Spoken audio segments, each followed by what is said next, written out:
Okay, so on the show today, I want to start out with a thought experiment. Wherever you are, I want you to get comfortable and close your eyes. Unless you're driving. But everyone else, get comfortable and close your eyes. Is everyone comfy? Good. Now, when I say the word counterculture, what comes to mind? Now, if you're like me, it's dirty hippies sitting in the park in the Haight-Ashbury district of San Francisco. The smell of weed wafting through the air as Grateful Dead music rings out. And the lead hippie talks about reaching a higher ethereal plane, man.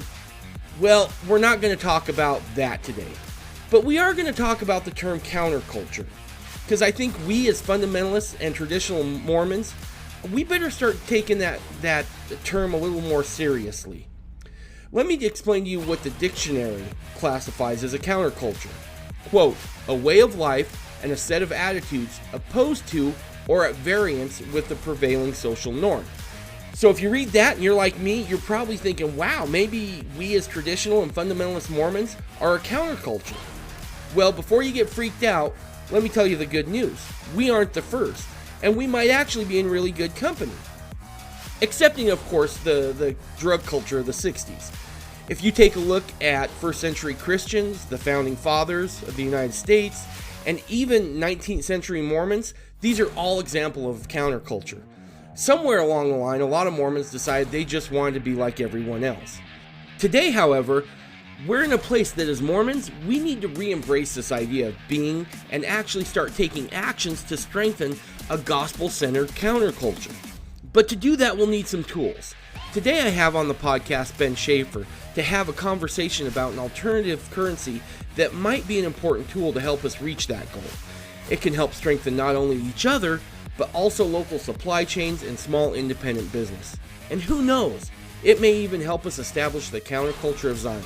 And that's next on this episode of the Mormon Renegade Podcast.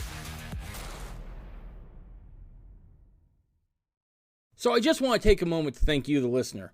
When I started this podcast, I wasn't sure if anyone would really listen. Now, to my surprise, this thing has taken on a life of its own. And that's all due to you, the listener, spending your time here with me, and it means a great deal to me. Now, as a husband and father, I'm keenly aware of how important time is. It feels like there's just never enough of it. So when you are spending your time here listening to this podcast, I feel a responsibility to never waste your time. In that spirit, as this podcast has grown, I feel like I need to do you, the listener, justice.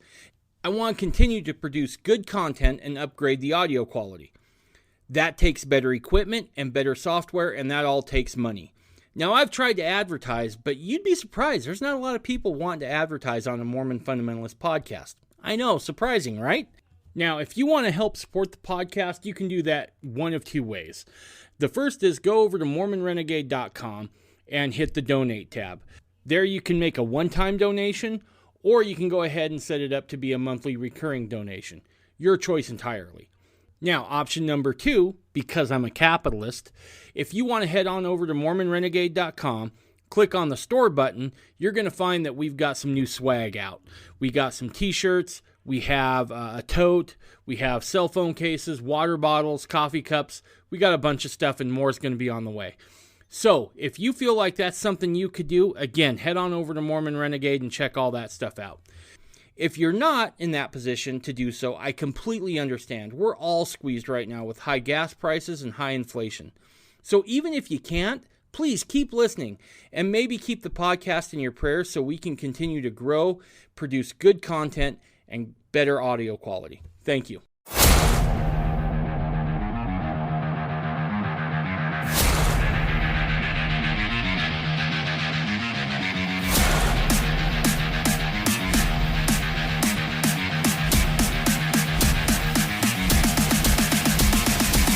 You're listening to the Mormon Renegade Podcast.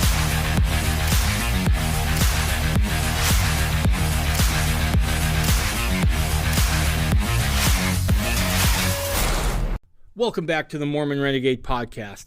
As always, you can get a hold of me either by email at mormonrenegade@gmail.com. You can also get a hold of me on Instagram and Twitter and Getter under the handle Mormon Renegade. Also, we have a website up, and that's mormonrenegade.com, so go check that out. Okay, before we jump into the conversation, I just want to start with this and make it abundantly clear. I have no financial interest at all with goldbacks. I simply find this to be a potential tool to help us do business with one another and at the same time strengthen local communities and supply chains. So with that, here's the conversation with Ben Shaffer. Well, Ben, how you been, man? You've been kind of a world traveler with doing your thing here late. Yeah, goldbacks have really been taking off, and so I have to travel to the different states where things are getting launched. I'm very excited that the Wyoming goldbacks are coming out on Monday. So there's the Utah ones, and then there's the Wyoming ones. Now, are the values different on those? No, they're exactly the same. The idea of the goldback is to have a certain set amount of gold, right? Right. So it doesn't matter if you've got a Utah goldback, a Nevada goldback, a Wyoming goldback, a New Hampshire goldback. They're all interchangeable. You could think of it like a different artwork, sort of like the state quarters, right? So if you've got a Louisiana quarter or a Tennessee quarter, it's still a quarter, even if you're not in Tennessee, right? So it's the same thing with the goldbacks. They are a local currency for local markets, but it's just different art. They're all the same amount of gold. They're all interchangeable. You know, when you first told me that you were getting into this, and you kind of told me the premise behind them, I just remember thinking, okay, there's something important there. At the time, I didn't know what it was, right? And I have an idea now, and I could be all wrong, and we're gonna get into that in a few minutes. But as I just remember you telling me, and I actually kind of felt the spirit say, you know, there's something to be had here. There's something important here. And at the time, I didn't quite grasp it.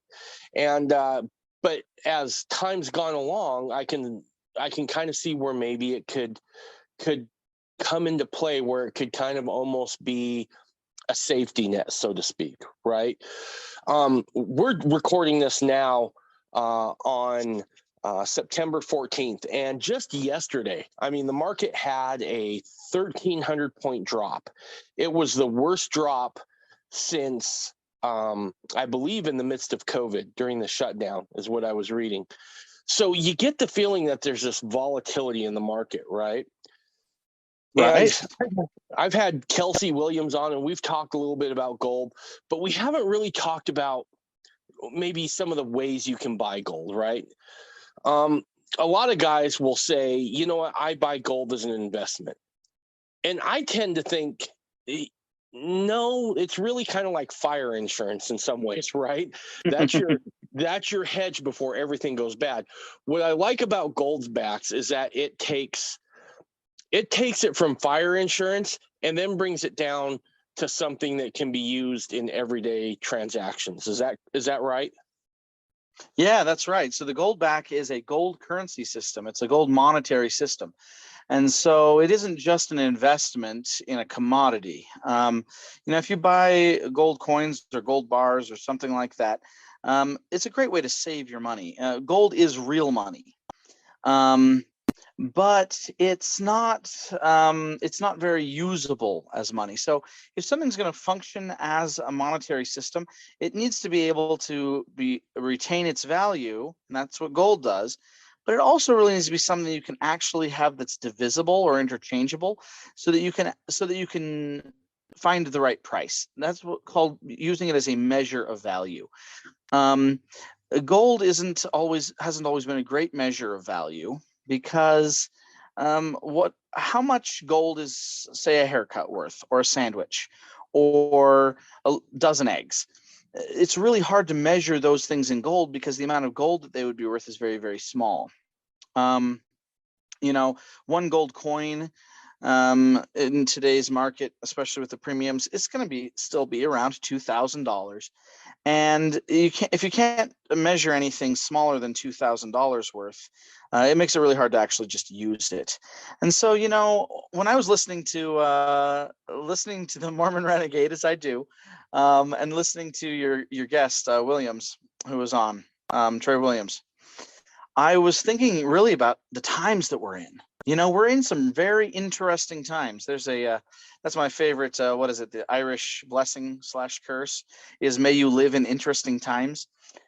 I tell you, we live in interesting times right now, and we've got these stock market crashes. We've got all these volatilities going on, and so much of the market is just completely divorced from reality. It's really hard to know what's something really worth. Your house is worth something. Your food that you own is worth something because you have it. But the markets are just so erratic. And with things like war looming on the horizon, hopefully Russia backs down and this doesn't turn into a major global conflict. But that's a hope. That's not a guarantee. With the markets so unstable, here's another one, a new one. The rail workers strike.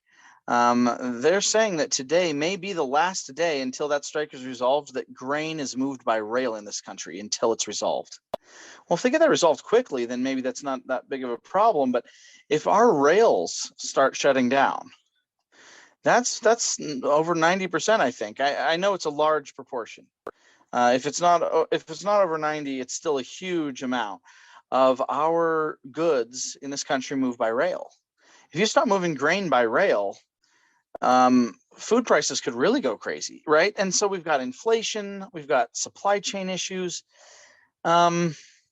It's unstable times, and that's really led to the fact that I think the dollar has become an extremely unstable measure of value. And so this is why, as Mormons, we've been warned not to trust in the arm of the flesh. If you're putting your trust and your hope that the Federal Reserve is going to save you, that the IRS is going to save you, that the system of Babylon is going to save you, then I'm sorry to sorry to the listener who's been putting their trust in those things. I got some bad news for you. You can't trust in the arm of the flesh.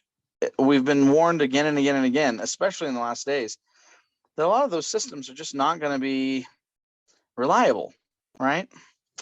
No, absolutely not. And also, I think it's important to realize that at this point, the dollar, it's not like the old days when you could take $1 into the bank and know that that's tied to a gold standard, right? Right now, our dollar really is built all on faith, right? The second Right. somebody questions that faith, right? Let's say Saudi Arabia says, I just don't think your dollar's good for much, or China does, or something like that. Once somebody calls the emperor out and says, you got no clothes, everybody else is going to do it too. And the problem is that we have, not only have we done it, we told the rest of the world, hey, you peg to our dollar and we'll just keep the gold safe. Well, that's not necessarily what we did. And now we're playing with fiat money, Ben. Like you were saying, if you're thinking the Fed is going to fix this, good luck. I believe it was Einstein that said those who create the problem very, very, very seldom can fix the problem. And we know that the Fed has been the major source of our wealth dwindling because of inflation and because of, liquidity in the market and printing more money than we actually have. Right. And, here's another interesting thing. I want to say something about inflation. A lot of times people instinctively think they know what the statistics mean, but they get it wrong. So, for example, this year, inflation got as high as, this is according to official numbers, it got over 9%. Now, most people would say that's really, really not even scratching the surface of what the real inflation rate is. But according to some of these consumer price index, things like that, they're saying, it's about double digit. It's just about 10%. And then they were putting out new numbers saying, guess what? It's only about 8 now. The problem is that people assume the wrong thing about that. Instinctively, I think most Americans, when they hear it was 9, now it's 8, they think, oh, good, it came back down. It went from 9 to 8. That means that there's 1% that we've regained of what we've lost. That is not the way this works. It's cumulative. If we had 9% last year and 8% this year, then you add those two together and it's 17% over 2 years. And if the next year after that, it becomes 3%, that doesn't mean that, oh, things are getting back to normal. It means now it's 20% over 3 years, right? Unless you have deflation, you've never even reached zero. So there's no subtracting. It's not rolling backward unless we're experiencing what's called deflation. And that would be below the zero mark of the inflation rate. And so I don't think a lot of people realize just how bad inflation is, because they'll say, oh, well, inflation's only about 6%. And they're assuming that there's some kind of gold standard, right? That was the 0 point, and that we're 6% above that 0 point. That's not how it works. That is not how it works at all. Every year or every month or every quarter, whether they report a new number, it's cumulative over the other numbers that went before it, based on whatever scale they're using. If it's quarterly, then it's quarter over quarter. If it's monthly, it's month over month, right? But people don't realize it unless it goes into deflation. We're not talking about it ever going down. We're talking about how fast is it accelerating. How fast is it accelerating is what we're talking about. And so if you think about it like the speed of a car, if we're accelerating at 9%, and then we start accelerating at 8%, it's not like we went from 65 back down to 62. No, we went from 65 to 75, and then we went from 75 to like 83. We're still speeding up. We're still going faster and faster into those problems. We just maybe we won't be accelerating quite as fast as we were before. It doesn't fix the problem. And the problem, of course, like you mentioned earlier, what's the fiat currency? A fiat currency, right, is something with nothing to back it up, just an order or a fiat, which literally just means an edict or a decree. Somebody, in this case, the Federal Reserve Board, said, these pieces of paper are now money. You should treat them as though they're valuable. And we obeyed that order and said, okay, we will now play along with this set of rules, with this game. We're going to pretend that these pieces of paper now represent value. But that doesn't mean that it's objectively true. It's just a kind of a system that we're all playing along with. But the moment someone says, I'm not playing your game anymore, I'm doing something else, then it isn't worth anything, because it's only worth it if you're subscribing to it, essentially, if you're choosing to use it. I find it hilarious that they ridicule people of religion and spirituality as silly because they just put their faith into something they can't see. And these are the same people that are willing Right? to say, oh, no, our dollar, we're totally good for it. Don't sweat it, right? The other thing I want to touch on in inflation too, Ben, is that a lot of times when those numbers come down, not only do they fail to tell you that, hey, this is on top of what you already had, but they play with the numbers, right? So Oh, sure. they'll like take out food sometimes. They'll be like, well, that's an outlier. Well, last time I checked, eating isn't necessarily an outlier activity, right? That's something that's Right. ubiquitous. We all have to do that. And so those numbers are, as you said, first off, they don't tell you what they really mean. And then two, we're not even getting the real numbers.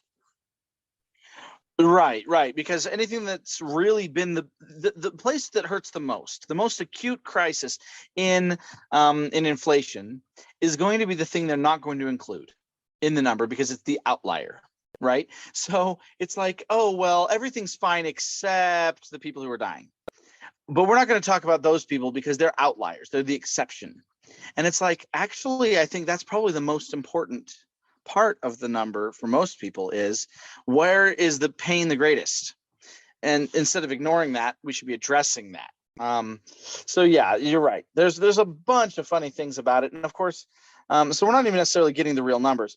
So what can you do in that environment? If you don't know what's real, if we do get to the point where someone starts to question the game and say, you know what, I don't want to play along with the dollar anymore. I don't want you to pay me in dollars. Give me something else. The problem is that right now, what else do you do? Where is there an alternative? I'm gonna say this in a Mormon way that may upset some listeners.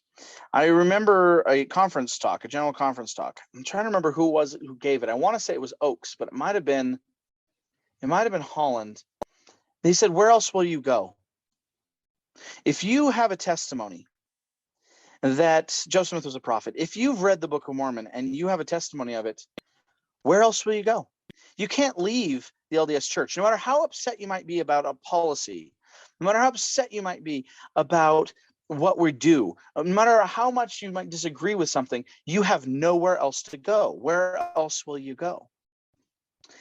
And that, of course, made me really mad, because I was like, actually, you're only one of like 100 active LDS churches. You don't have a monopoly on the truth here.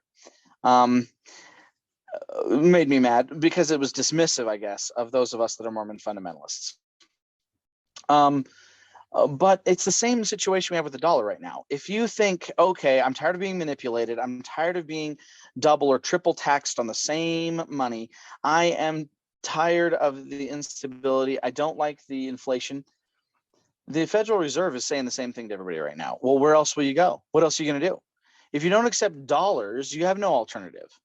So you're either going to play our game and do it our way and let us do whatever we want, or you're not going to have anything. Right? Because how are you going to survive as a business if you don't use dollars? I think and so this is kind of where Goldbacks comes in. I think you raised a great point there, right? And we don't have to go that far back in time to really see that this was understood by our founders as well, right?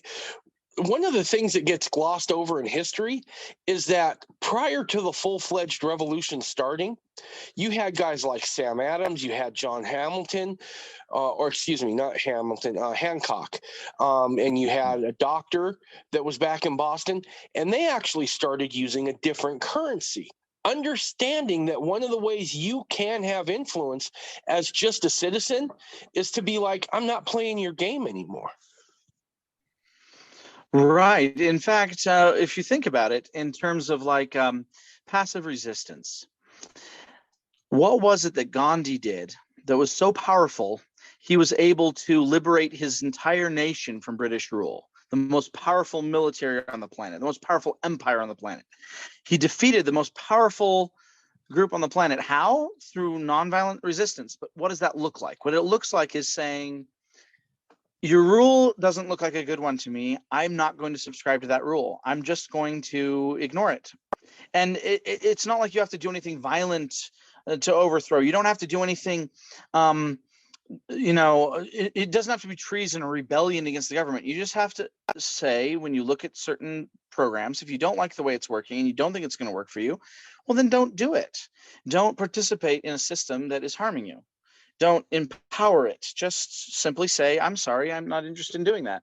Thank you, but no thank you, kind of thing. And that's really what they were doing.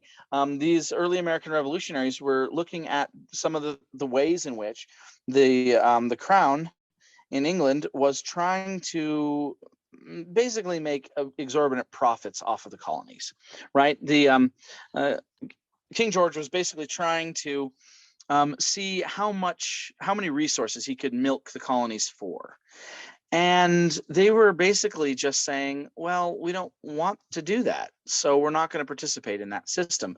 And we can't, of course, do anything about it. There's nowhere else to go unless we build our own system, our own alternative infrastructure. And it needs to be something, therefore, that has some real value to it. And that's really where the difficulties were with these alternative currencies. Benjamin Franklin had one of my favorites. Benjamin Franklin's alternative currency was going to be based on the idea of the value of the land, and that the people on the land were creating value, because at the time, of course, the colonies were mostly made up of small farmers and things like that. And he said, look, if your average American, who is this farmer, is out there improving the land and growing crops, the land is bringing forth a yield or an increase. If we can use that as our measure of value, not just gold or silver, for example, or the power of the fiat of the crown to give orders and say, you should do what I say. What if we just looked at it and said, okay, the land brings value. Let's have everybody be able to use that land and that value from the land as their credit to create the basis for a currency, and created the continental dollar. And it worked pretty well. But essentially what you have to do is you have to have an alternative. You have to have somewhere else you can go if you want to be able to reclaim your freedom in those types of situations. And so we've got a really interesting opportunity here in using gold as money, because after all, gold is the original money, the real money. The gold back makes it possible for people to have a monetary system where it's not manipulatable, not even by us who mint it. The gold back is just real gold money, and the gold, the value itself is in your hand. You actually trade it for your transaction. So it's not just a currency which represents value somewhere else. The gold is actually in your pocket. So that means that the gold back is basically like a very thin or a very small coin that you can use for transactions. When you've got a system like that, it can't be manipulated. It can't be taken away from you. It's just gold. It's real gold, real value in your hand. So explain to me real quick, for anyone who hasn't seen it, these look like dollar bills that have gold built into kind of the artwork and the border, so that there's an actual weight of gold built into this currency, correct? Correct. So yeah, they're thin like paper. So you can put them in your wallet, for example, right? Because they're very, very thin. But they each gold back, one gold back is 1/1000th of a troy ounce of pure gold, 999 fine gold, or 24 karat gold, right? And so yeah, it looks a little bit like what we call a bill, but instead of being a bill, it's actually a thin gold coin. It's sort of laminated, so you could think of it like a laminated piece of paper, except that instead of it being paper inside that's laminated, it's gold. And so one gold back has 1/1000th of a troy ounce. There's multiple types of these notes, right? And so there's a 1, a 5, a 10, a 25, and a 50. And the 50 actually has 50 times as much gold as the 1. And when you hold one in your hand, if you go out and get one for yourself, if you go out and buy a set or a handful of them, you can actually feel that weight difference. The 50 is 50 times heavier in the gold. It's the same amount of plastic, I suppose, but it's 50 times more gold. And you can just feel that thickness and weight, and the flexibility difference in your hand is dramatic. You can tell. And so I like to say, when it comes to like counterfeiting or people worrying about a false currency, paper notes, we use paper for cash, right? A blind person can't tell you if a bill is a 20 or a 50 or a 1 when you hand it to them. But a gold back, even a blind person can tell you if it's real and which denomination it is, because you can feel that weight difference and the texture difference and the size difference. And Okay, so the basic idea, yeah, go ahead. So the general premise is that these are actual weighted units, right? Now, Yep. That actually solves a lot of problem that people have had with gold for years, right? I can't remember who it was, but I actually have one. It looked like a credit card, right? And so you could like chunk off little pieces of this thing, which was just basically like a gold card, essentially, right? A card made of gold, and that was supposed to get you through, but it never really had any. It didn't tell you what it was worth, right? It was just one of those things, Right. kind of like break in case of fire sort of a thing. Still didn't allow you Sure. to do with that, like what we're talking with gold backs, right? You have a denomination attached to that. Right. And that's basically the problem, right? Gold is valuable. And so in an emergency situation, let's talk about this in terms of like preparedness. Let's say you're in a situation where the banks are closed. What do you do? Well, people say, well, I could trade gold or silver. Well, imagine that you're in one of those situations and you've got a handful of gold nuggets and you know it's worth a bunch. But how much is each one worth? And what's the purity of that gold? Is that 18 karat gold? Is it 14 karat gold? Is it 22 karat gold? Is it 24 karat gold? It makes a big difference on the value of those nuggets. And there's no way to really tell. And if you get one of these, Volcambi makes a thing where you can break the bar or cut it into pieces. And then each of those individual pieces are still supposed to be worth like quite a bit, frankly. The little pieces you could break off one of those bars would still be worth maybe $100 or more, maybe $200 for just this little chunk that you break off. And then how do you know how much it's worth exactly? Well, I guess you have to weigh it.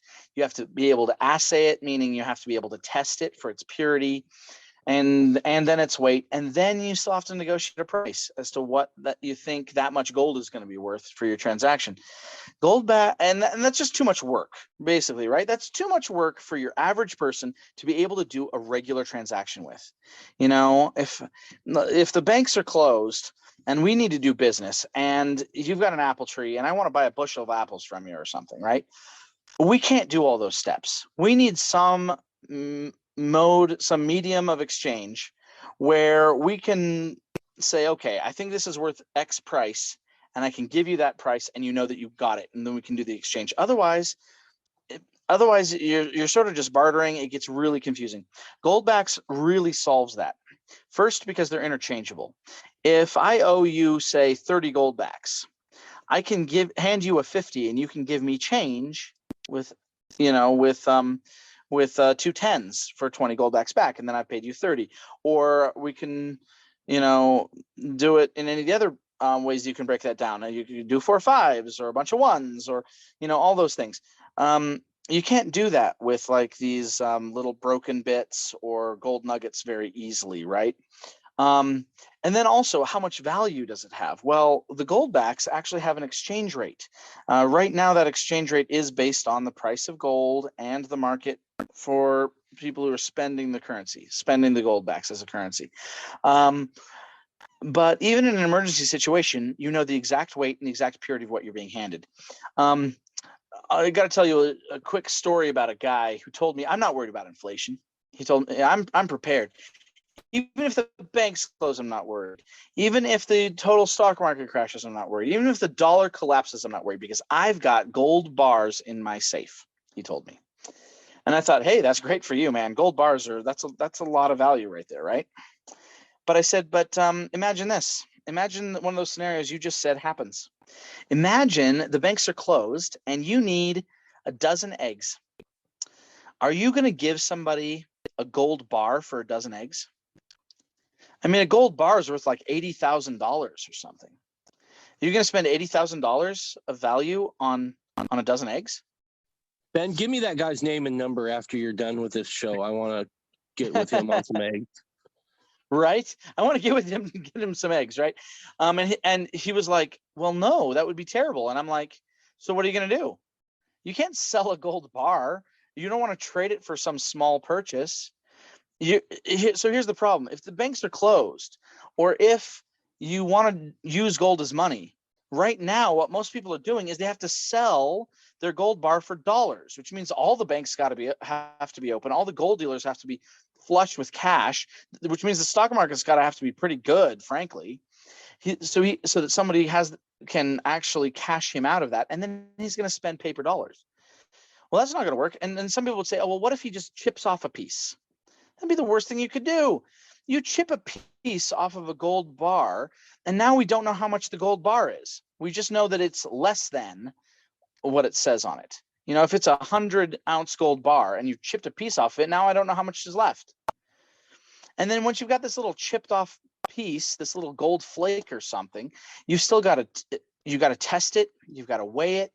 At least when it was attached to the bar, I knew that it said 24 karat gold on that bar, but the little tiny flake doesn't say what its purity is. Now I've got to assay that, right? And this is where you got to acid test things, or you've got to use these touchstone methods, or all kinds of stuff to figure out if it's actually real gold. People don't have time for that. That's not going to work. And I said, but here, if you have a gold back, I told this guy, then one gold back is worth about a loaf of bread, a dozen eggs, something like that.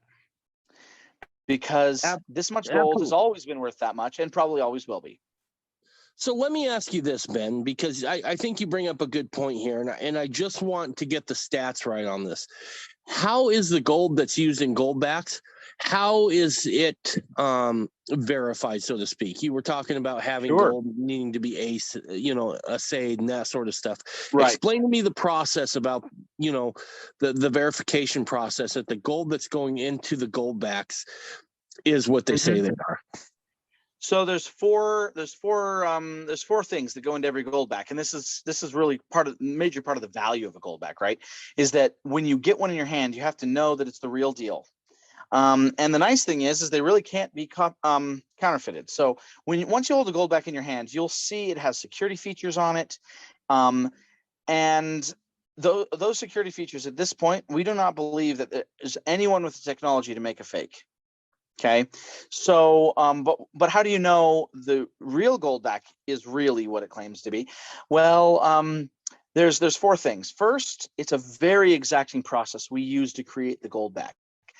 Instead of it being minted by like being stamped out like gold foil or gold leaf or even a gold coin that's stamped to its weight, it's not those are all subtractive processes, it's called, in manufacturing, right? All of those, you start with a bunch of gold and then you cut it down to the value.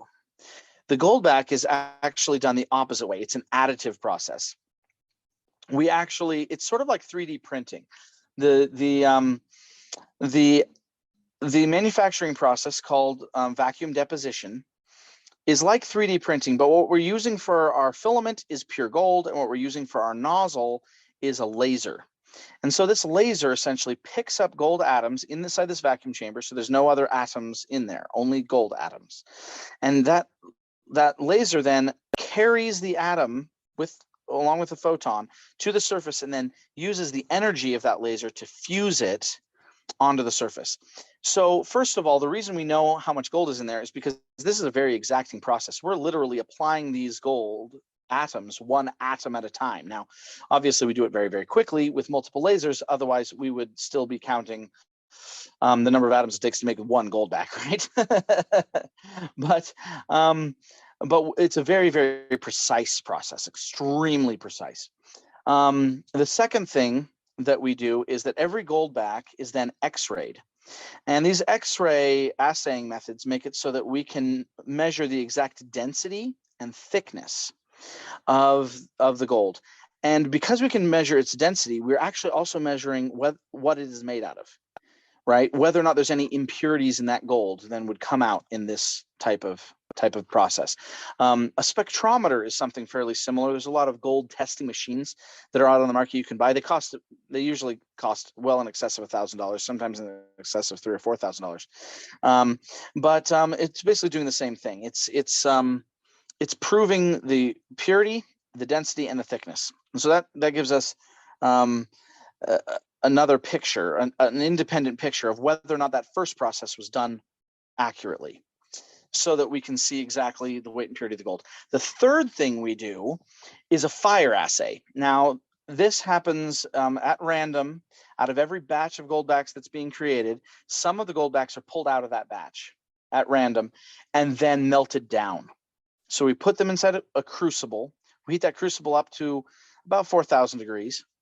At that temperature, not only is gold a liquid, but the polymer that we're using, that's basically like the lamination I was talking about, that's on the outside of the gold back, and the inks that we use for the artwork and things like that, those all vaporize, turn into vapor at less than 2,000 degrees, most of them quite a bit less than 2,000 degrees.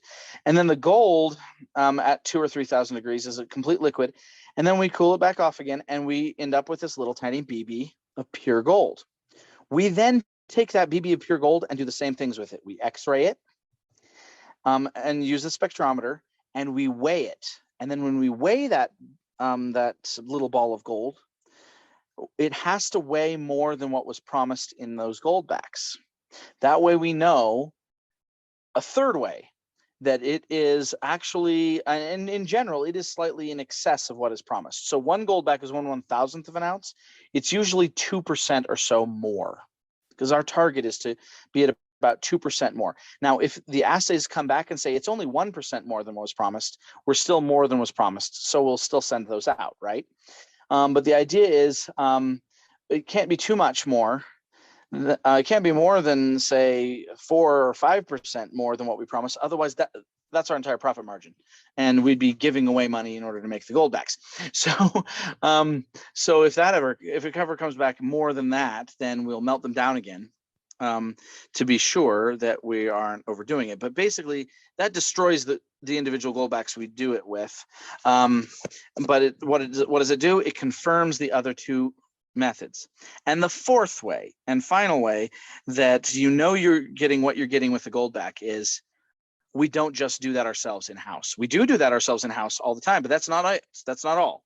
The fourth way is we actually hire independent third-party auditors to do all of it all over again. They melt them down, they use the spectrometers and the x-rays, and they verify the purity. And so after it's gone through all of that and multiple different third parties, all the major bullion houses, you can buy goldbacks from almost any major bullion dealer at this point. All of them have double checked and are confident that the gold is really there. So once it's in that form, once it's inside the goldback, you basically have it in a form where you have proof of authenticity of exactly what this gold is worth. Otherwise, if you're trading bits of gold chains or gold nuggets, you can't really be sure what you're getting. Honestly, sadly, counterfeiting is rampant even amongst gold coins. So even if someone brings you a gold coin that says the United States of America and you think this is from the US Mint, this is a US minted gold coin, I'm sorry, there's tons of fakes out there. Where people will put a cheap metal on the inside, like a washer or something like that. You can usually find those cheaper counterfeit fakes by just putting a magnet on it, and it's like, oh, this is magnetic. This isn't real. But some of the really, really good fakes actually will have tungsten on the inside and gold on the outside. And honestly, about the only way you can prove that those are real or not is to melt them down. And that means that even a gold coin, you can't necessarily trust it. I'm sorry to say, but you just can't. But a goldback, you can. It's so thin, you can't hide anything else inside it, and it's independently verified by multiple parties before it goes out. So you can see essentially when it's in that container, you've got the real thing. Dude, that's awesome, because that's always the trick, right? Is to make sure that if you're trading something, you're not just doing what we're doing with the dollar, which is just saying, I'm sure it's fine, right? Oh, it's probably fine, right? You're right, exactly. Again, really some misplaced faith there. But anyway, it's good to know that.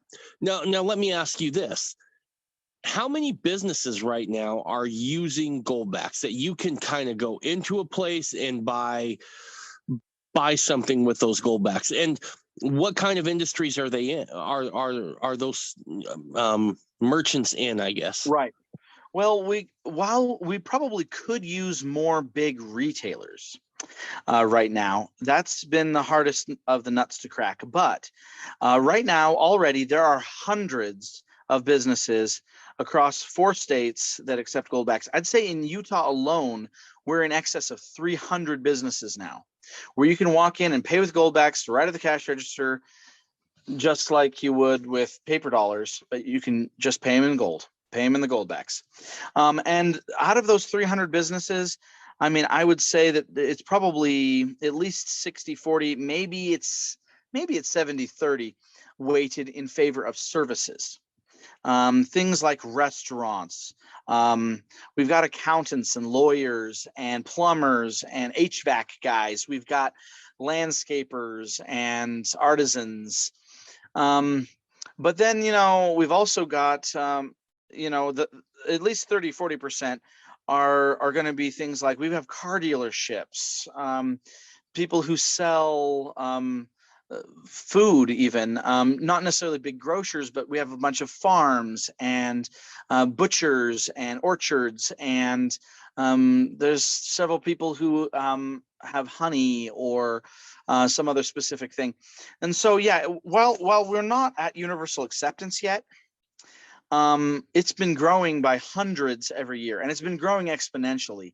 And so we're hoping that we can approach something like universal acceptance, hopefully in the next 5 years or so, where maybe you could spend them everywhere, anywhere. But for right now, I would say, though, everybody should have a few in their wallet, because it moves forward the cause of sound money. One of the things that my boss likes to say is, people are sad about missing the gold standard. And if you're waiting for the feds to just bring it back, you're waiting in vain. But you don't have. But here's the good news: you don't have to wait for the feds to bring back the gold standard. We already have the gold standard. We're bringing it back right now with the gold back. All you've got to do is, one, understand the problem. Well, if they're listening to this podcast, they understand more about the problem. Two, the second step to bring us, three easy steps, right, to bring us back to the gold standard. One, understand the problem. Two, you have to actually have some gold. Now, that's pretty easy because one gold back is worth less than $4. So for less than $4, you can become an owner of gold. Well, it beats the heck out of buying coins. Like I was just saying, generally, if you wanted to become a gold owner, you had to have at least $2,000 to go in and buy one coin. That's how much it cost you to become a gold owner. But now with the gold back, you can come in with $4. You can show up with $4 and get one gold back, and bam, you're a gold owner. And then step number 3, once you've got some gold backs in your wallet, you got to go and spend them. And the moment you've done that, you've completed the cycle. You've actually added to circulating money that is sound money, that's real money, that's actual gold. And then you're on the gold standard. That's all it takes. 3 steps. Let me ask you this then real quick. If I'm a merchant of any sort, is there a tax nightmare that is associated with goldbacks, right? I mean, because look, you have to pay the government their share, or else you're going to be up against the IRS, who just, happen to have hired 85,000 new agents. So they're coming, right? They and armed a bunch of them, and right. They didn't hire those guys just to sit on the sidelines and bring coffee to the real agents. They're there for a purpose. So what kind of logistics when it comes to taxes and that sort of thing, if I'm a merchant that wants to get involved with this and take this, is there? How's that done? Your real question was, should you be worried? Goodness, no. Please don't be worried at all. In fact, that's one of the best things about the goldbacks, is that the tax situation is great. Now, it's not perfect in the sense that it's not that there's no taxes. You still have to pay your taxes, I'm afraid. But the nice thing is that goldback is a legal tender instrument. What that means is it's basically treated as money by law, especially in the states in which it's operating. Now, and there are some states that we're not even operating in yet that also have similar laws that will treat the goldback just the same, even if there isn't a state designed for them. But basically, what is that scheme? There's something that is called the Utah Legal Tender Act. And that's a Utah state law that really gave us the idea for the goldback in the first place. And that Utah state law basically said gold and silver are real money. They've always been money, and they'll be recognized by law as money. And that means that, for example, if you buy a goldback, I'm doing air quotes here, you're not buying something if you churn your paper dollars into goldbacks. You're exchanging one form of money, fiat money, into another form of money, sound money, which is gold. And so therefore the state doesn't treat that as a sale. So for example, you don't have to pay sales tax to turn your dollars into goldbacks. And when you accept goldbacks, you don't have to do any special pain in the butt tax things. Now, it is true that if you take payment in goldbacks and you would have owed some kind of sales tax on a sale, had it been done in dollars, then yes, you still owe your sales tax on the sale that you made in goldbacks. But there's no special tax. And here's one of the reasons why that's especially interesting is that, say, for example, you could owe state capital gains tax on an investment. Let's say you were to even gold for that until the Legal Tender Act was passed. You could say buy a bunch of some assets, say it's stocks or something like that, and then it goes up in value and you sell it at a higher price, and then that difference becomes your capital gains, right? And therefore you owe capital gains on the difference between the price you bought it for and the price you sold it for. Well, with a goldback, you're not actually ever going to realize capital gains because you're never going to sell them for dollars. If let's say you have $10,000, you're worried about inflation right now, you want to opt out of that. So you turn your $10,000 of paper money into $10,000 of gold money in goldbacks. Well, now you don't have to worry about inflation generally, because gold, maybe not instantly, but eventually generally keeps up with inflation. And then you just spend your goldbacks instead of spending your paper dollars. Well, you still never realized a gain, right? You've never realized a gain unless you sell it for dollars at a higher price than what you bought it for. Well, you never have to do that again. You can just opt out, in which case you won't actually owe any taxes. I think the IRS would agree with that assessment. You only owe taxes when you have a gain. And then on top of that, the state of Utah will not charge any special taxes. Now, the state of Wyoming has probably the best, and that's why I'm so excited about the Wyoming Goldback coming out next week, is that Wyoming's law actually says no taxes will be charged on gold or silver at all. There should be no taxation whatsoever, essentially. And there's an argument to be made that gives it even greater protections than the U.S. dollar has, if you use the Wyoming Goldback in Wyoming. But yeah, so it's not that hard. And honestly, people think, I run into business owners sometimes. They say, well, why should I sign up to do goldbacks? It sounds like it's going to be a real pain in the butt. I've got to worry about exchange rates or accounting. It sounds hard. And the good news is it's really not that hard.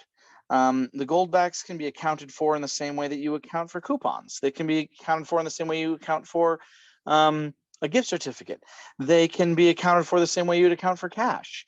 You might have to keep them in a separate envelope and say, this is my goldback cash account versus my dollar cash account. But if you keep any simple ledger system, you're going to be fine. And, it's perfectly legal to use them. They're actually legal tender. Frankly, I think that, most people assume that means that everyone has to take them. I do think it technically means, in a very loose sense, that everyone should accept them as payment. But, we're getting closer and closer to a digital economy and a digital currency system. There's already a bunch of places that don't take cash. This doesn't affect us Mormons nearly so much, but I was still surprised to see the news. Starbucks is going cashless. They're no longer going to accept payment in cash. And they can do that. Even though cash is legal tender, they can still choose how they want to take payment. So, I worry a little bit. I kind of envision a future where there's some kind of central bank digital currency, or everybody goes to using digital transactions. And the danger with that is it's so manipulatable. It's so controllable. Even if everything digital was set up by a perfect saint, an absolute, philosopher king who never wanted to do anyone harm, who was the most benevolent being imaginable with their powers. What do you do about the fact that they're not going to be in power forever? Sooner or later, I think you need a cash option. You need to be able to do your business without anybody else being in your business. Absolutely. Right. And when you were describing that perfect king, I'm like, as far as I know, Jesus hasn't come back yet. Right. So we can rule that one out right now. Right. And I know that this sounds a little bit crazy or paranoid of me, but even if Jesus were our king and Jesus gave us a digital currency system, we would still have to watch out for the fact that the devil will be loosed for a short season after the millennium. There will still come a time where even then that wasn't good enough. Right? Right. Absolutely. You did bring up a good point, right? Everything's going kind of to an online model, if you will, right? Is there any plans to take goldbacks to online stores or something like that? Well, there are some ways you can do online transactions. There is an organization called the United Precious Metals Association, or UPMA. And so, yeah, if you go to like upma.org, you can open up an account that's denominated in goldbacks, and you can transfer those goldbacks from one account to another, not just for yourself, but like you can use it like Venmo essentially and transfer some of your goldbacks to someone else. So there's ways that you can do those transactions. And I would kind of like to see the blockchain used more effectively for money, and maybe have the blockchain some blockchain token or whatever denominated in goldbacks, or even Bitcoin, but denominated in goldbacks instead of being valued in dollars. But I think the real value of a gold back is the cash transaction, because you're exchanging real value for real value, and the gold will actually be in your hands that way. But no, there are some solutions out there already, and I think that some of those solutions will be improved on with time to be able to do digital transactions in goldbacks. Say you have an online business, you can actually be part of the Goldback network and have an online only business where people pay you in goldbacks digitally through like the UPMA type system. But yeah, I think the real value comes into the fact that if there's no electricity, you can still trade a gold back. If there's no bank, you can still trade a gold back. If there's a digital currency, you can still trade a gold back, because it's just value in hand. So that's where I think the strength of the project lies. Absolutely. Absolutely. So now, Ben, this is the part where I talked about early on, and you can jump in here if you think I'm heading down maybe I don't know, on the wrong track, so to speak. But I told you at the beginning here of our conversation that when you first told me about it, I had this feeling like, okay, there's something there. I don't know what it is, but there's something there. And it hit me one day as I was just watching at work. Because of my position, I can kind of watch how money comes in and out, right? And it's all just ones and zeros essentially, right? Comes in, it goes out, meets payroll, all those things. And I thought, how do we ever as a people spit ourselves out of this system? And I just mulled on it, and that's probably part of my problem is I tend to get too analytical and I tend to go down some rabbit holes at times. But my thought is that if we as a people, and I'm not just talking about one group of fundamentalists or two independents, I'm talking about us as fundamentalists or mainstream LDS folks who are more traditional, there's got to be a point at which we kind of come out of Babylon, right? Where we say, enough's enough. Let's spit ourselves out of the system.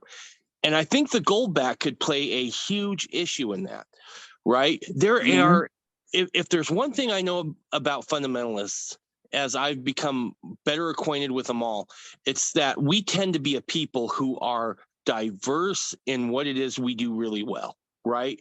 Some folks are really good in agriculture. Others are good at building, but we're kind of splintered. We're fractured in a lot of ways. Yeah. And one of the ways I thought we could start to spit ourselves out of the system is by doing business together with a different currency. Is that something that's possible with Goldback? Oh, absolutely. Absolutely. In fact, it's not a Mormon fundamentalist project, so to speak. And it's not even a Mormon project, the Goldback. It's much bigger than that. But I've found that anybody who has a sense of wanting to think about things in a higher way, a higher law, seems to really love the Goldbacks. In fact, we really put a lot of intentionality in their designs. So, for example, each Goldback has the artwork on it, right? And the artwork symbolically depicts gospel principles and virtues. In fact, here I'll give you one. I'll give you a hint that's never been published yet. If you look at the 10 Goldback, there's clouds in the sky, and if you look at it sideways, so you turn the 10 on its side, you'll notice that the outline of the clouds creates an image of the Salt Lake Temple. So there's like hidden pictures, there's hidden meanings. And then each one of them has a more obvious message too. In Latin is written the name of a virtue. So for example, the Utah series, the one has prudence as the one. And what is that? It symbolically depicts her virtues. So prudence has symbolic things like she holds a mirror for self-reflection. And so there's all these symbolic things in it. They're supposed to teach good principles. And I think that really when it comes down to it, if you want to be able to, hang on to your liberties, hang on to your freedom, if you want to be able to have a system that isn't going to be controlled or manipulated or taken away from you, you have to have an alternative infrastructure. You have to have your own market, your own systems. Otherwise, you're just dependent upon whatever the globalists are doing, right? Because that's the only way you're going to get your food or something. Absolutely. I find there's a word that was used a lot in the 60s and 70s that I think could apply to Mormons of all stripes really well. And that word's counterculture, right? We tend to think the word counterculture and we instantly go to Haight-Ashbury with some hippies sitting in the park smoking smoking a joint and playing the drums, right? Right. But realistically, even the founders had set up kind of a counterculture before things kind of went off the rails and we went into revolution. And so I think we're in a place now, Ben, and again, correct me if I'm wrong. I think we have to start thinking of ourselves as more of a counterculture, right? And that means that we're going to have to start adopting not just social norms and our own vernacular, which we already have, but we're going to have to start maybe looking at trying to do business with each other, right? Get out of the world and start. We need to build local supply chains. We need to do business with other good, God-fearing, freedom-loving people. If we're going to, and that's the only way that we can really support each other. And there's nothing wrong with that being economic, right? It's a good thing for us to support each other's businesses. Let's build these networks. And that's really what, that's exactly what Goldback's all about. We are building local community networks of local supply chains, so that, small businesses can actually prosper. A lot of times when I show someone a Goldback, they'll say, so this is money? I'll be like, yes, it's legal tender. And then they'll say, well, can I spend it at Walmart or take it to the bank? Are like two of the most common first questions. And it's like, no, actually you can do almost anything you'd ever think of doing with money except those two things. Why? Because the banks are shipping our money outside of our community. And Walmart is part of a global supply chain shipping money outside of our communities. Goldbacks are primarily used by local mom and pops, by people who have a local interest in the local economy, who live here and work here, right? And that's kind of where the local currencies get their start, any of them, including the other local currency projects that have existed in the past. And that's really part of the point, is to strengthen the people that and make that local economy vibrant. And yet and of course, the Goldbacks just have the added benefit of being made out of gold, means that you're not taking the same risk you would normally be taking on accepting a local currency or a new currency, because the Goldbacks cannot be inflated because they're gold. The gold is real, and it's not just going to disappear on you, and it's going to be worth something no matter what happens. I mean, 1,000 years ago, the English language didn't even exist. Most people don't realize that. The English language didn't exist 1,000 years ago, not in the present form. But you know what did exist? Gold is money. 1,000 years before that, people were speaking Latin, and gold was money. And 1,000 years before that, and 1,000 years before that, and 1,000 years before that, all the way back to the beginnings of civilization in Mesopotamia and ancient Egypt, people were trading gold. Gold was still money. And I bet you in 1,000 years, gold will still be money. Absolutely. And I think so that can give you a confidence, right? There's a history there. It's reliable. Absolutely. I think you bring up a really good point about the supply chain, right? It wasn't more than a couple years ago where you couldn't find anything on the shelves right before and during COVID, right? Sure. Part of that problem was, and we're still experiencing that today, right? It was just a couple months ago that you couldn't get baby formula. Right. And why is that? That's because we have built. I kind of talked with Kelsey Williams about this off air, but I think we have built an economic Tower of Babel. Right. And what we're seeing now is that it's too big and it's coming down.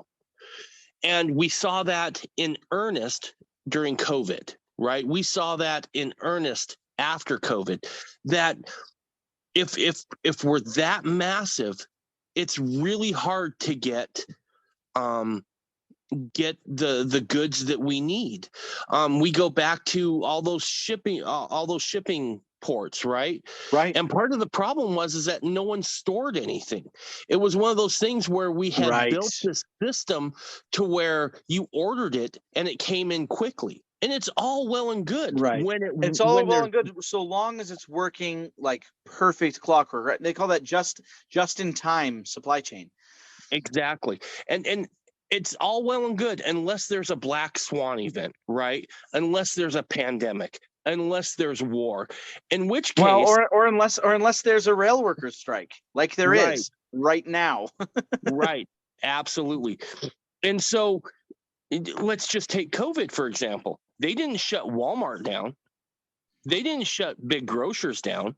They went after the little guy to shut them down. Why was that? Well, that was because there was no alternative, right? Right. And that's why the big guys like Jeff Bezos and Amazon and Walmart and all those guys got super, super rich in 2021. Because all their competition was gone. You had to depend on their big global supply chain because they'd wiped out so many local supply chains.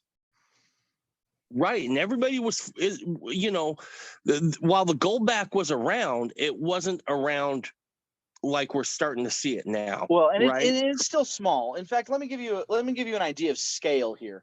In 2019, the goldback was launched. There was probably only like $100,000 worth of it in circulation at first.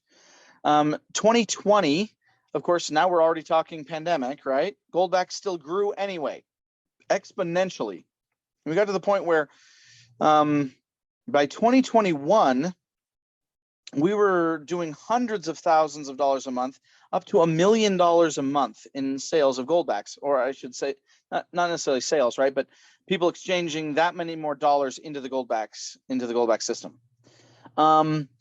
We have been in the place now for 6-7 months now, 8 months, where we have been doing well in excess of $1 million, sometimes as much as $4 million in 1 month of new goldbacks going into circulation.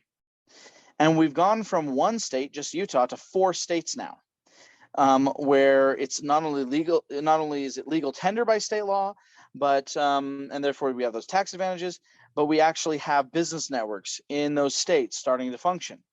So yeah, it's like a snowball, right? It's very small at first, but it's getting bigger exponentially.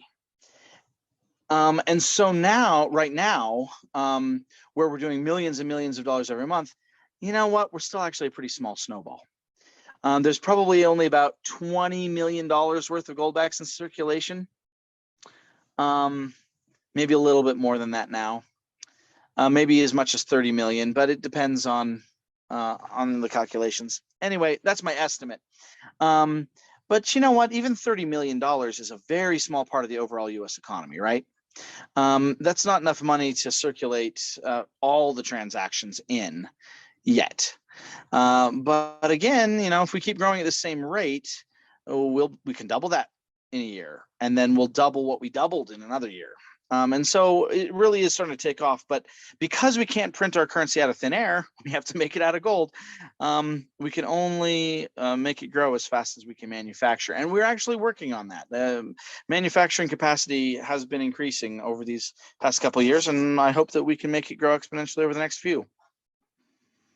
That would be awesome because, again, I'm more worried about that local supply chain.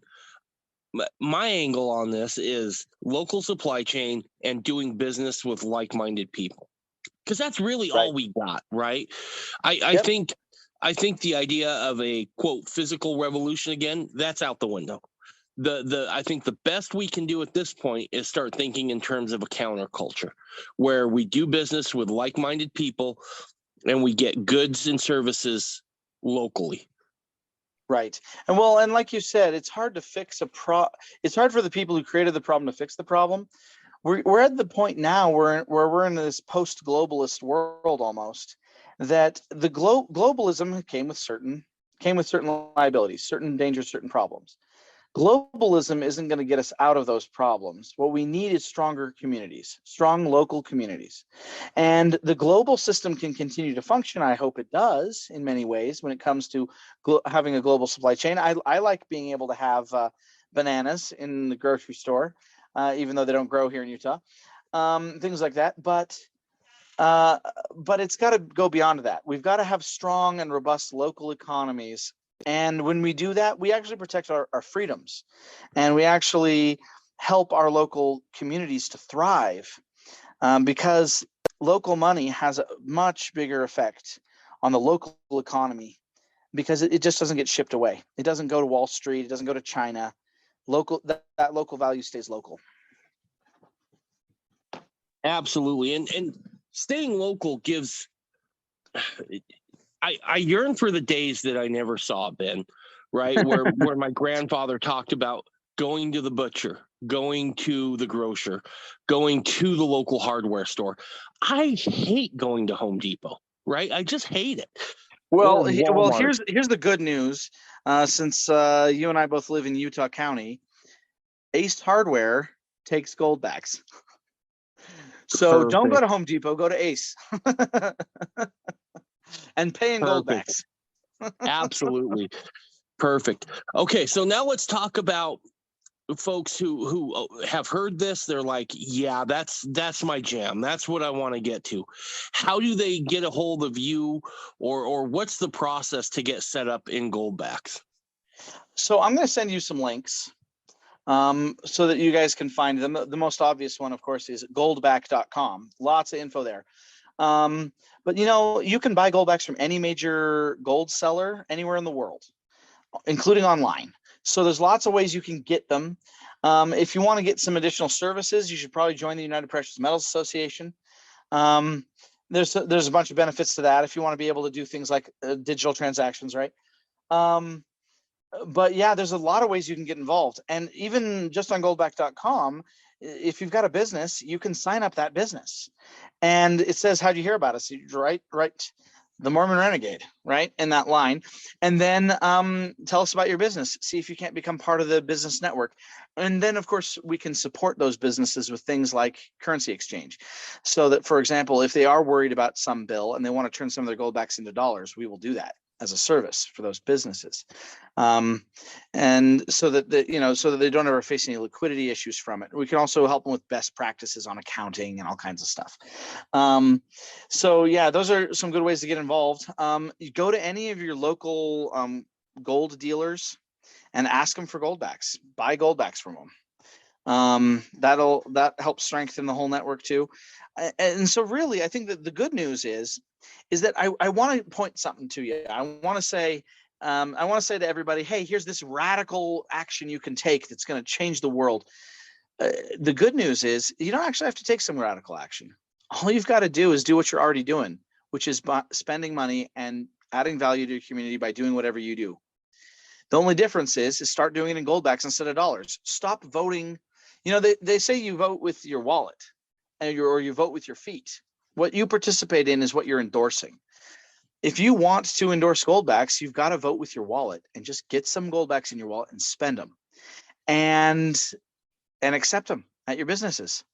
And then it grows, right? And so the nice thing is you don't actually have to change your habits really much at all. You just have to start spending sound money instead of spending fiat money, and it builds the whole project. And really, I do think, you're talking about the long term. How do we get out of Babylon? What's Zion going to look like? And how do we get from point A to point B? How do we get from being the servants of Babylon to being a millennial world? Well, it's not all at once, and it's not going to be handed to us on a silver platter.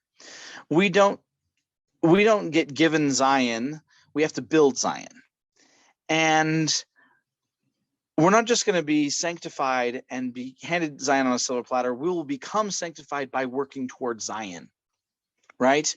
And so part of that is just being more honest, having more accountability in our systems, having more real money in the way we do our business already. Well, it keeps everyone more honest. Frankly, it makes everything more honest and firm. So yeah, just that's all you really need to do is just start trying to use these instead. And it will eventually, I believe, overtake, because there are so many advantages to using the goldbacks that sooner or later people are going to say, why would I want dollars? In fact, I think that now, Ben. so yeah, next time someone's going to pay you on a job, tell them, it'd be nice if you pay me in gold backs. I wish I had that sort of say. On any of those links you're going to send me, does it give a list of businesses that are already taking gold backs? So if people are like, you know what, yeah, I want gold backs, and I want to make sure I'm only doing business with people who do business in gold backs. Yep, Is that and there? There is on goldback.com. There's a list and there's a map, and it's searchable, or you can just do it alphabetically, or you can do it a bunch of different ways to organize that list in order to look through it and find what you're looking for, find what you want to buy. We're not quite there, in my opinion, but we are actually starting to see the light at the end of this tunnel, where we might get to the point where you don't need dollars and you could just do all your business in gold backs. We don't yet have enough of a diversity of providers of every good and every service you could want that you could do that yet, but we're getting darn close. We're already at the point where I probably spend, I don't know, I probably spend half the money I spend in gold backs, something like that. That's crazy to think it's come that far that fast, right? Right. I mean, right, and it's just growing so fast that I think that we may get to the point where you just use gold backs. You don't need anything else. And that'll be a great day if we can get there. Absolutely, that would be, because again, it just seems like it's built for that local community, that local supply chain, and if we can get there, I think not only will we feel better about doing it that way, I think we'll be healthier communities, right? And that's one thing I think we're all striving for. I think we've missed what real capitalism is about, right? I had a good friend whose dad was a rabbi, and he used to say, if you don't start your business every day with a prayer, you're not really a capitalist. He's like, capitalism is given to service, right? You're providing a good or service for exchange. And in some ways, I feel like we've really lost that with the big box stores, with buying from overseas. We've just missed the point. And I think that's part of what is happening now, is that everything seems just a little hollow. And this seems like just one more way where we can kind of help to restore something that's real back to the system. Yeah, it gives it a personal touch. When you're dealing with Amazon, you and Jeff Bezos aren't making friends. You're not serving each other. You're just getting something in exchange for something else. And even money's become so gamified. It's on our phones, it's on our bank accounts, it's in these little plastic cards we carry around. It's hard to even comprehend anymore in the simplistic way that we need to exchange things of real value for other things of real value with people, right? And that has to mean something to those people, because money isn't just numbers.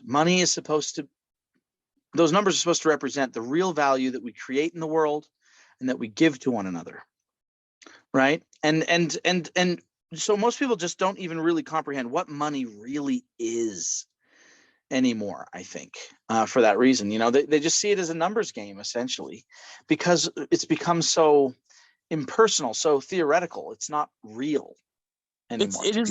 It is a game, right?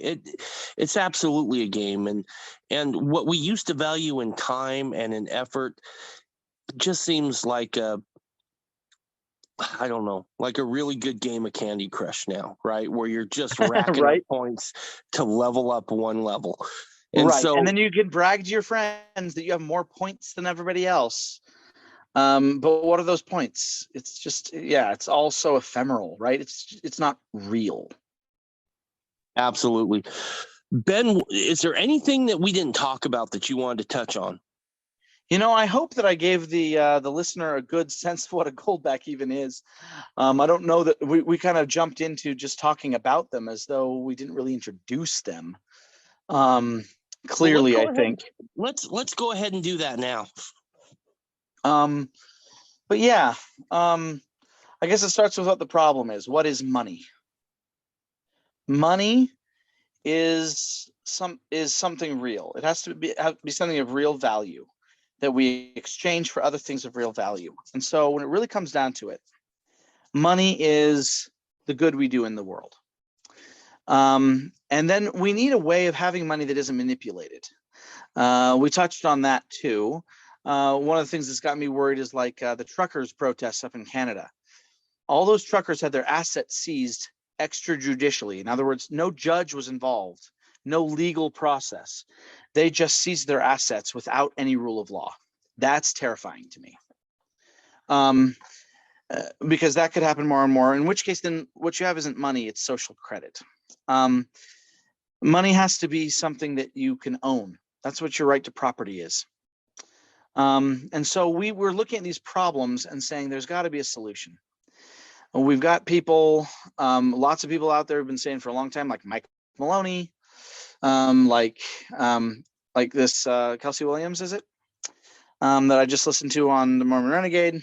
Yep. And a lot of people saying for a long time, gold is money, gold is money. But gold was never useful as money. It was just too hard to use. So we thought, how can we break it down and make it fungible? Fungible meaning interchangeable. And that's why we invented the gold back. So yeah, I guess that really what is the introduction to gold back is the very simple idea that gold is real money and it is now available in a usable form, a more usable form than it's ever been available in the history of mankind. In some ways, we're a technology company. We made a technology in gold that's never existed before to be able to verify very small amounts of gold for regular transactions, make them actually interchangeable. And so, yeah, that's what gold backs are. Gold backs are real money in your hand. And that matters. It really matters, because all of our human rights, all of our dignities, all of our laws, right? If you want to have your rights respected, you have to have the tools in place to do that. This is the one problem, I suppose, with anarchy. You can't have a complete anarchy, because then what happens when somebody is taking away your property or is violating you? You need some system, some tool in place to say, no, you can't do that, right? The problem is with our fiat currency, there's no check and balance. There's no safety valve. There is no safety net. They just do whatever they please, and we have to hopefully go along with it. They're just hoping we'll go along with it. There's accountability in gold. Gold has that quality of just being something real, that's scarce and objective and measurable. And that's what really makes it the best God-given system we've ever had to use as money. And now we've just made it available to the masses. You know, you can go in with $5 or $10, you can be a gold owner and actually use it. So yeah, I guess that's my basic intro to what the gold back is. And I hope that it'll be a tool, even if it isn't the final tool. I hope that it'll be a tool that helps us bring a little bit more accountability and honesty to our systems, and leads us to higher principles, higher values, so that we can bring about Zion.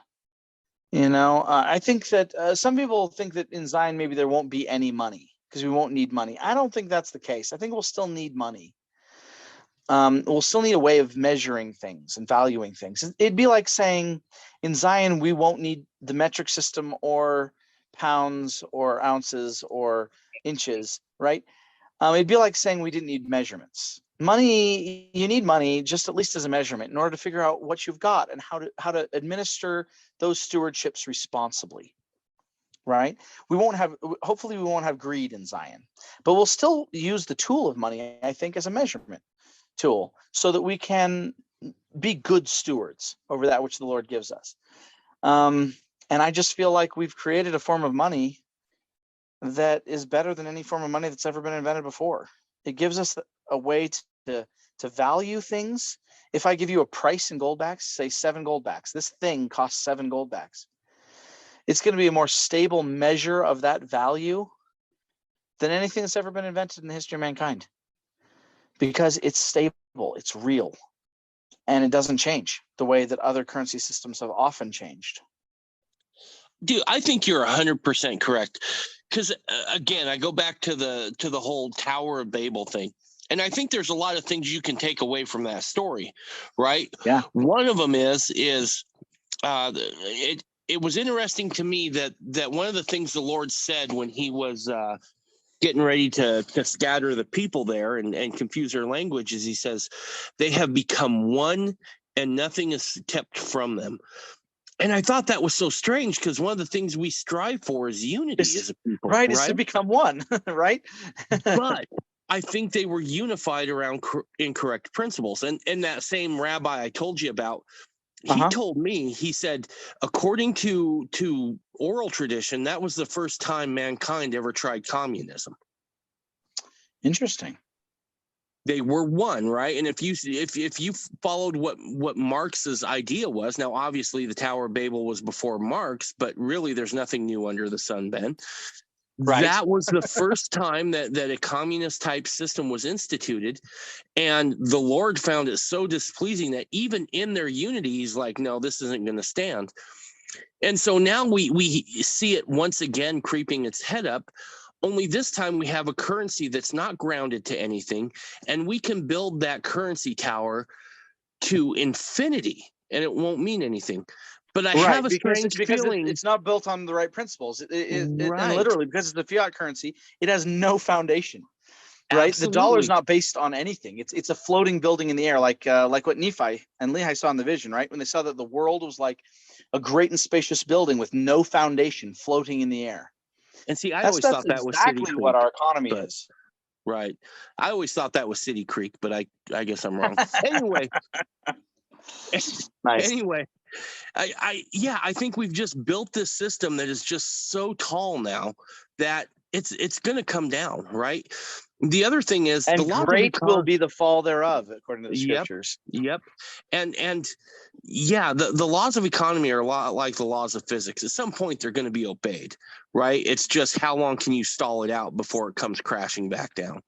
And I think if we don't diversify a little bit, and that's the other thing, right? We all feel it, especially, traditional LDS folks or Mormon fundamentalists. We know something wicked this way comes with the economy, and we have some time yet. I'm not sure how much, but why not start getting diversified and start building those networks now?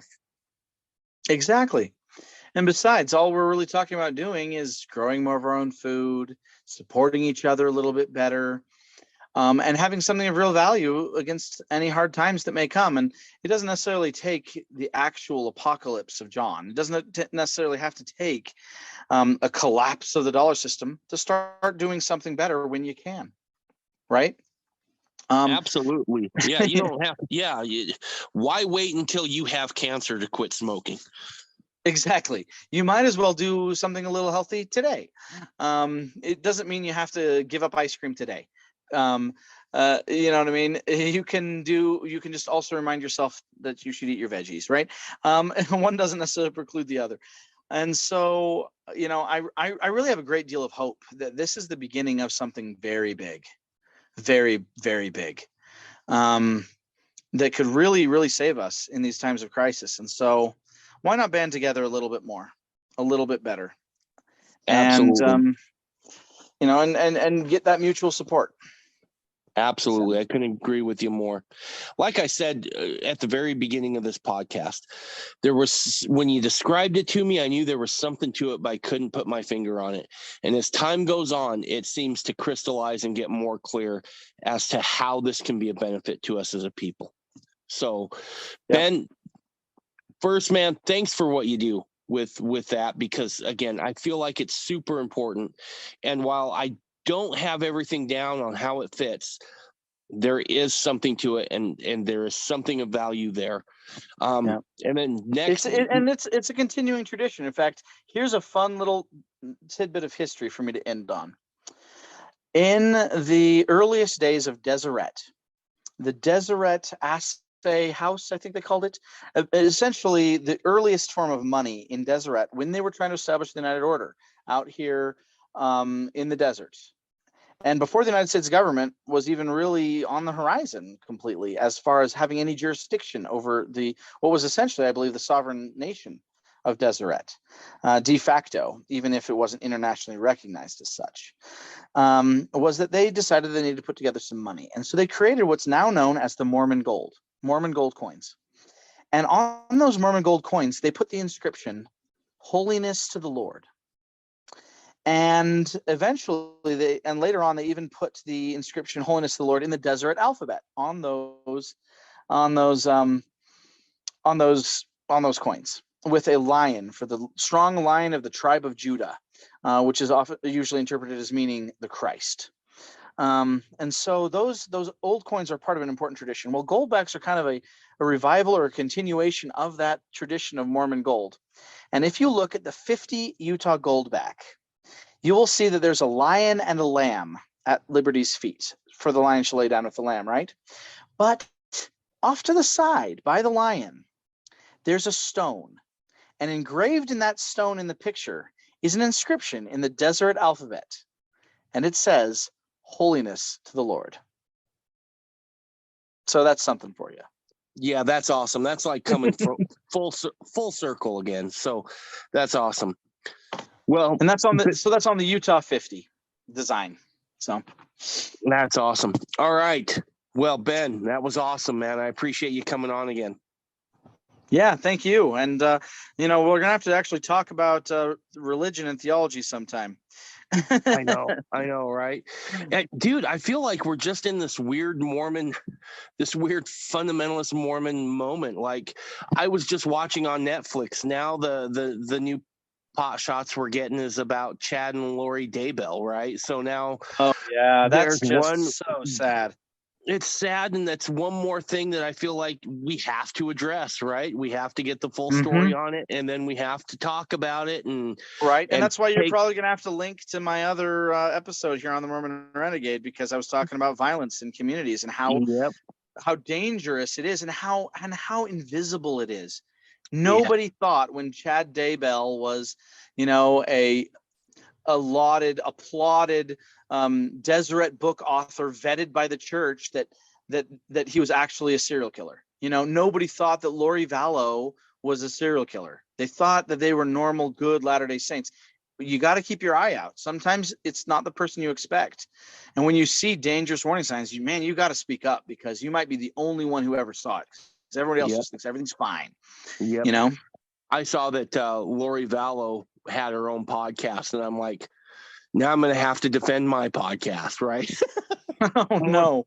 A Mormon with a podcast does not equate serial killer. Does not equate serial killer. There's lots of good people with podcasts who are not crazy. Yep. Right. But anyway, dude, I love you, and I always appreciate talking to you. Yeah, it's been a pleasure. Thank you for having me on. You bet, buddy. Bye, everyone.